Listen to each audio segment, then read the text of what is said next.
country and the world, for that matter, wait with bated breath to learn which candidate will win the presidency of the United States. President Trump said overnight that continuing to count mail-in votes amounted to, quote, fraud, and his campaign team has already filed challenges in several swing states. As Fort Wayne's NBC reporter Corinne Rose explains now, local election experts say every ballot will be counted according to each state's laws.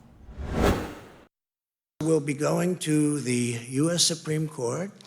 We want all voting to stop. When you say, I'm going to take this to the Supreme Court, well, what's your legal challenge? And is it a challenge against all paper ballots, including the ones for you? Is it a challenge in every state? Is it a challenge in the states you won? Is it only a challenge in some other state? All those details matter. Election expert Andy Downs of the Mike Downs Center for Indiana Politics says it is typical not to know which presidential candidate has won until several days after the polls close. A lot of states actually say, no, we count ballots that are accepted here and we count them to here. So it depends on the state once again. And that's where when you have this uniform declaration that mail-in ballots are fraudulent, that's problematic because that's basically saying they're fraudulent in all 50 states. And it's also saying his supporters engaged in the fraud as well. The Trump campaign has filed for a recount in Wisconsin and filed suits to stop the vote counts in Michigan and Pennsylvania over the lack of meaningful access to observe the vote count and transparency.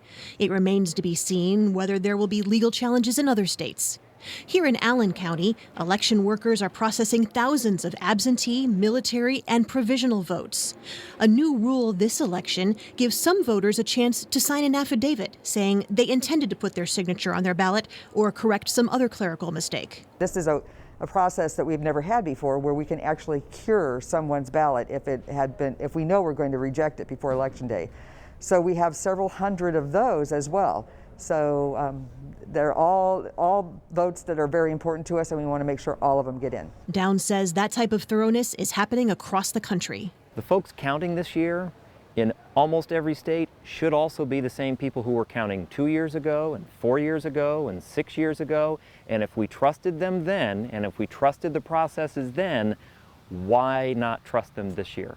That should actually give people confidence in the process. While every state has its own deadline to issue official election results, Indiana's will be certified November 13th. Corinne Rose, Fort Wayne's NBC.